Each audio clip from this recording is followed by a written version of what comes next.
लोकांना, समाजाच्या विविध घटकातील लोकांना एकत्र घेऊन आम्ही हे युवा वर्गाचं जे पॅनेल उभा केलेलं आहे, निश्चितपणे तासगावातील जनतेनं, तासगावच्या जनतेसाठी तासगावकरांचं स्वतःचं असं पॅनेल आज इथं उभा राहत आहे। तासगाव शहराच्या विकासासाठी भारतीय जनता पक्षाच्या माध्यमातून केंद्र आणि राज्याच्या सरकारच्या मार्फत तासगाव शहरामध्ये जर नगरपालिकेची सत्ता आमच्या ताब्यामध्ये आली तर निश्चितपणे कोट्यावधी रुपयाचा विकास निधी आम्ही इथं तासगावला खेचून आणू शकतो आणि तासगाव शहराचे जे राहिलेली कामं असतील, काही गोष्टी असतील, त्या गोष्टींच्यासाठी निश्चितपणे भारतीय जनता पक्ष सक्षमपणे पर्याय म्हणून उभं राहत आहे आणि भारतीय जनता पक्षाच्या वतीनं इथल्या विकास कामाला लागेल तेवढा निधी देण्याचं आश्वासन आणि वचन आम्हाला भारतीय जनता पक्षाच्या वरिष्ठ नेत्यांनी दिलेलं आहे।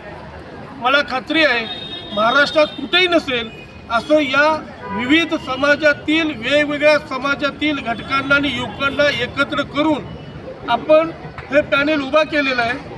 अनेक वेगवेगळ्या समाजाचे लोक आणि स्थानिक लोकल जे गोरगरीब आणि सर्वसामान्य उमेदवार आहेत हे घेऊन आम्ही पुढे जात आहोत।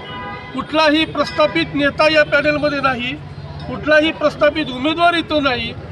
ज्या पद्धतीनं विरोधकांनी पैसे बघून उमेदवारी दिलेत, पैशाच्या जोरावर या तासगाव शहरातील मतदार आम्ही विकत घेऊ अशा भ्रमामध्ये विरोधक इथं आपल्याला उमेदवार देतात, एका प्रभागातून दुसऱ्या प्रभागामध्ये उमेदवार उभे करतात।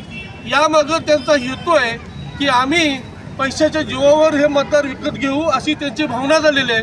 परंतु ही भावना मोडून टाकायचं काम येणाऱ्या निवडणुकीमध्ये तासगावची जनता करेल याची मला खात्री वाटते।